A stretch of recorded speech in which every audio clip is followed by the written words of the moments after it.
Alright, I've been thinking about making this video for a while now, but you know what? My YouTube channel, my rules, so I'm making it. Today, we're talking about bad players. Now let's make this clear. When I say bad player, I don't mean you just got the game, or you don't understand game mechanics, or you just don't care enough to try. I mean nuisance players. The ones that cheese to win, or straight up cheat in the game, as in hack to win. Things like that are what ruin good fighting games, and they also ruin game communities. Some games it's quite hard to spam or cheese, as the game might have built-in mechanics to prevent that. Even games that have built-in mechanics though can sometimes be exploited, even though small. But sometimes it doesn't, and sometimes the people that commit these atrocities get quite lucky. I know skill when I see it, and I don't get angry when I lose to good players, as I'm sure others don't. But when there is blatant cheese and people pretend they're good, that's when it gets quite annoying. These players ruin the game, and they ruin what the game stands for.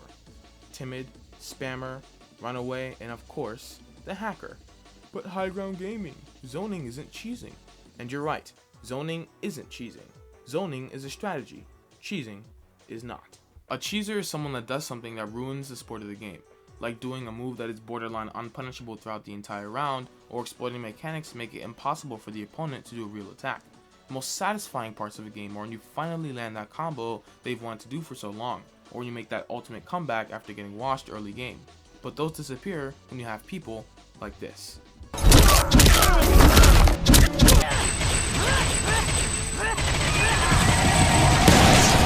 Bruh, bruh, bruh, bruh. This makes the community worse. How? One, because again you're ruining the sport of the game, which is landing those combos, the comeback, etc. Second, because if you can't beat them, join them. If a newer player joins and sees that, they think that the only way to win is to start cheesing as well. That is what ruins gaming communities. The thing that video games like Brawlhalla, Storm, Fighters, Injustice 2, Mortal Kombat, Xenoverse, and more have in common is the fact that satisfaction comes from being able to predict and take advantage of human error, or for the gamers out there, a punish. Let's look at an example. Let's say you're playing a side-scroller fighting game. If you're both crouching right next to each other, there's a fear factor involved in every possible decision you might make.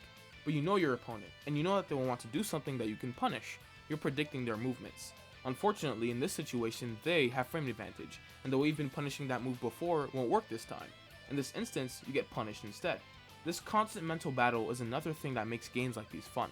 The way you fight has to change to make yourself less predictable, and the fight evolves as a result of that. In these sets, both players get better as they are honestly trying to fight not just to win, but to have fun. This disappears when you encounter the type of players I referred to earlier, and it goes from a game of skill to a game of spamming. This snowballs when messages like Lamau Trash and Lol Cope are sent, instead of GG's man or good try. It's okay to boast, but don't boast about spamming. Let's look at an example. If an Olympian takes a drug to enhance their athletic abilities, are they better than someone in a 100-meter sprint that doesn't have that drug in their system?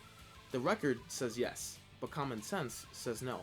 They can't have an authority on the Olympics by cheating, the same way people who cheese can't pretend they have an authority on fighting games by doing something that's nigh unpunishable.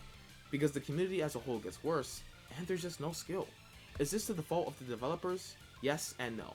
Yes, as they should of course discourage any spamming, but no, because changing one thing might ruin an already established system that the players are used to. This comes down to the community, and the people that represent the community. Represent in quotations because it's de facto and no one officially represents a community unless explicitly said so. I'm not saying not to have fun, but it gets difficult to be an honest player when you see things that ruin the sport of the game. Now, here's the thing. At some point you will be good enough to deal with people that play cheap. That is skill. So it will matter to a lesser extent if someone logs on to cheese, but that doesn't make it any less annoying. Look, what I'm saying is we need to do better as a community, and we need to make sure that stuff like this is buried underneath. It's never completely someone's fault if they cheese, because cheesing can be subjective sometimes, but we all know cheese when we see it. And if you're a cheeser and you're watching this video, stub your toe while falling in the shower. Anyway, I hope you enjoyed the video, and I look forward to seeing you all in the next one. Take care, and peace out.